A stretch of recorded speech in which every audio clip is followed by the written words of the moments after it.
नमस्कार.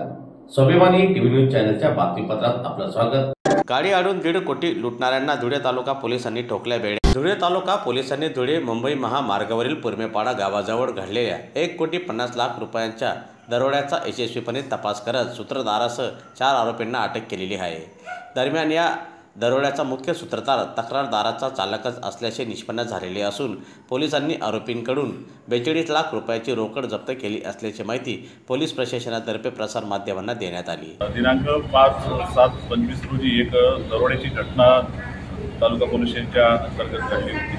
पुरमेपाडा गावाजवळ एका स्कॉर्पिओ गाडीला अडवून जवळपास 8 गुन्हेगारांनी त्या गाडीतील ड्रायव्हरांना बाहेर चाकूचा धाक टाकून उडवून आणि त्याच्या ताब्यातली जवळपास 1,50,00,000 असं त्या गाडीतली कॅश जबरीने लूट करून म्हणजे दरोडा घालून चोरून नेली होती. या गुन्ह्याचा तत्काळ तपासात तालुका पोलीस स्टेशनची टीम कामाला लागली.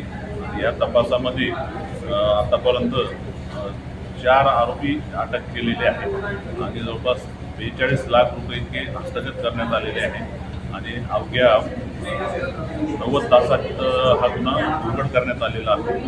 तर या गुन्ह्याचा अजूनही तपास चालू आहे. अजूनही बऱ्याच मोठ्या प्रमाणात रक्कम हस्तगत करणे आणि आरोपी अटक करणे अद्याप बाकी आहे आणि त्यात पण आम्ही यशस्वी होऊ याची मला खात्री आहे. या तपासासाठी आम्हाला आमच्या डिव्हिजनचे DPO श्री भांबळे सर, त्याच्यानंतर ॲडिशनल SP काळे सर आणि SP साहेब श्रीकांत दिवरे सर यांचे कंटिन्यू मार्गदर्शन होते.